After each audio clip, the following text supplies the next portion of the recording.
Ang saya naman natin, Tay. Sana forever po tayong ganito. Anak, sigurado yan. Lagi kayong magiging masaya. Tay, tayo po.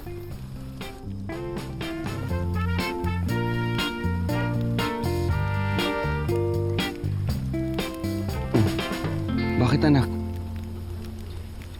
Naalala ko lang po si Jessica, Tay. Sana kasama po natin siya ngayon. Sorry po nang dahil sa akin, Tay. Naku, anak. O di ba usapan natin magiging masaya tayo? O, tsaka ilang beses ko bang sasabihin sa'yo, anak, wala kang kasalanan. Hindi ko po talaga maiwasang hindi sisihin yung sarili ko, Tay. Ako po yung unang naging ka-close ni Jessica eh. Pero ako rin po yung na-insecure sa kanya. Sana po naging mas mabuti akong ate. Sana hindi po ako nagselos. Ang immature ko po. Ang selfish. Anak, baka pwede na isipin mo na lang yung masasayang alaala niyo ni Jessica. Kasi sigurado ako, yun yung baon-baon niya ngayon sa langit. Ha? Pwede ba yun, anak, para sa akin? Sige po, Tay. Pangako yan, ha? Tsaka, Bunso,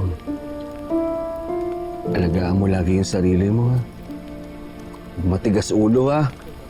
Mahalin mo yung mga kapatid mo. Lalong-lalo na yung nanay niyo. Opo.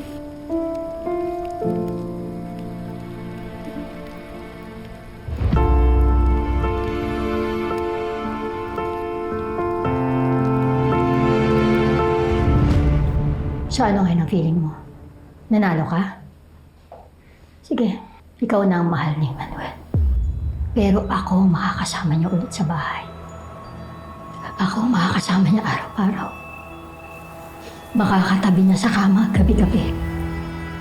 At higit sa lahat, ako pa rin ang nag-iisa at tunay na Mrs. Cruz. Wala naman nang aagaw sa titulo mo.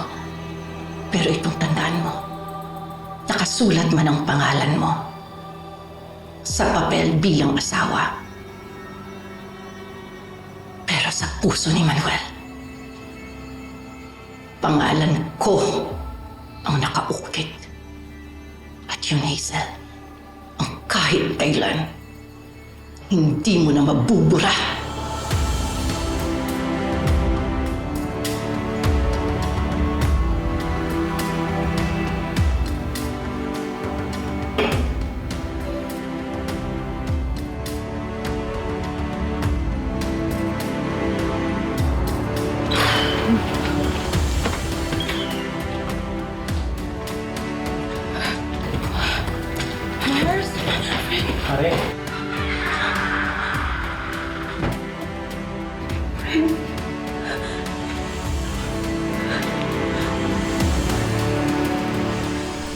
Pero Mars, ano ba talaga nangyari kanina?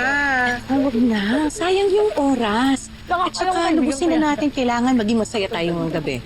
Basta yung usapan natin nila ni Didang ha, walang magsasabi kina Manuel at saka sa mga bata na nandito si Hazel. Halika na. Pero Maris, Hindi na. Halika na. ay! Ate Pelma! Nay! Ate Pelma! Kamusta naman po yung LQ ng dalawa? Okay na kami. Thank you, Mars.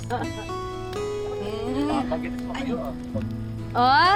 Eh, alika na. Kung okay na pala, edi mag-party-party na naman! Teka muna, kumain muna tayo. Saan na yung mga handa natin? Ay, Ano, okay. Didang? Oh, ikaw muna. Ikaw muna, Ate Paz. Dali. O, later na. Oo. Sino? Ayan, matanong ko na rin. Kumain na, naumpisa na niya. Teka, ano kayo? Ayan, o.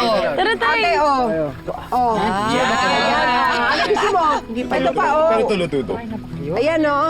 Oh, Ito pa. Barbecue kay Tatay. Sasalang lang. Wow, ito limpo. Hindi. Ayan, maglagay Hindi ulit naman tayo ng yan yung bago. niluto ko eh. Akala ko ikaw talaga yung humakan.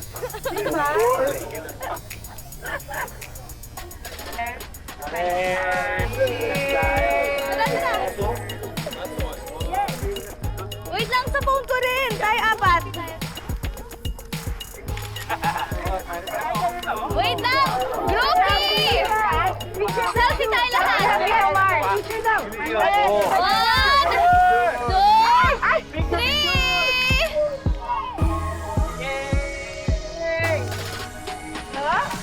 Jeffrey! Go, Jeffrey! Go, Jeffrey! Go, Jeffrey! Ate Anding! Labanan mo! Go, Joel!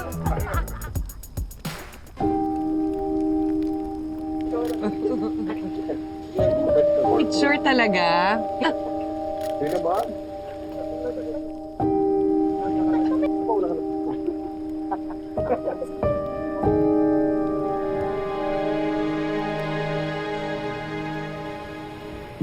Ikaw nang bahala sa kanila. Tsaka ingatan mo yung sarili mo.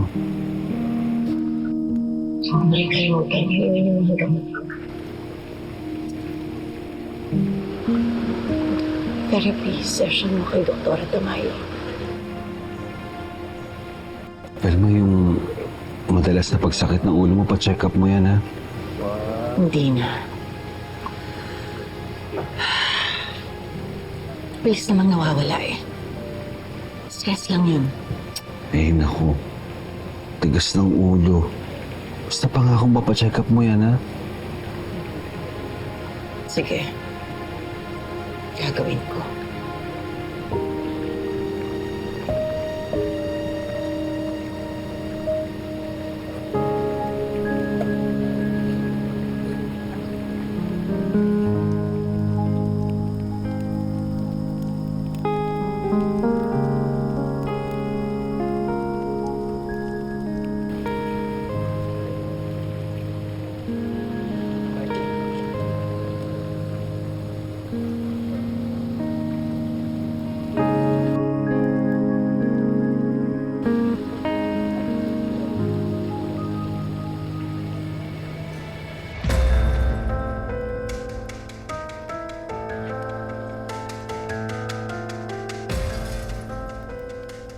Huwag kang umasa.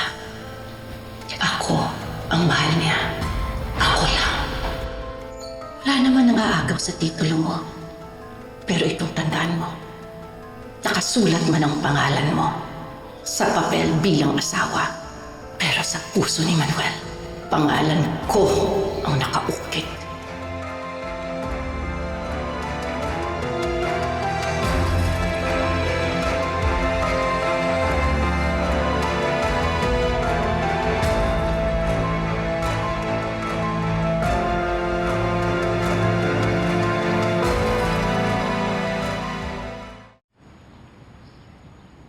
Oh, Didang. Ate. Naayos mo na ba yung mga pasalubong para sa FMP staff? Ay, oo ate. Okay Nasaan na yung po. mga bata? Eh bakit wala doon sa kwarto? Napagod sa biyahe. Ayun, te, oh.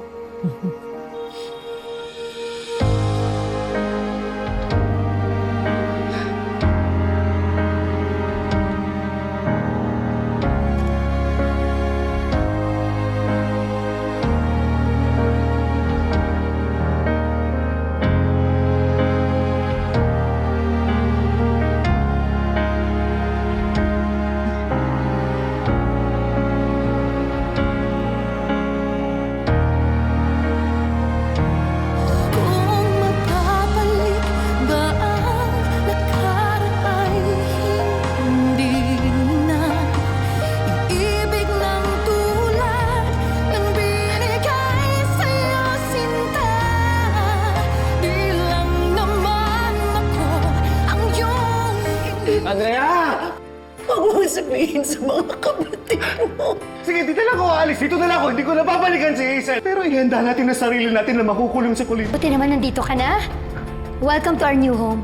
Panginoon, sana tama yung desisyon namin ni Manuel. Kayo nang bahala sa kanya. Good morning! Dito na ako, Hazel. Tumupad ako sa usapan. Kailan nababawiitin mo yung statement niya?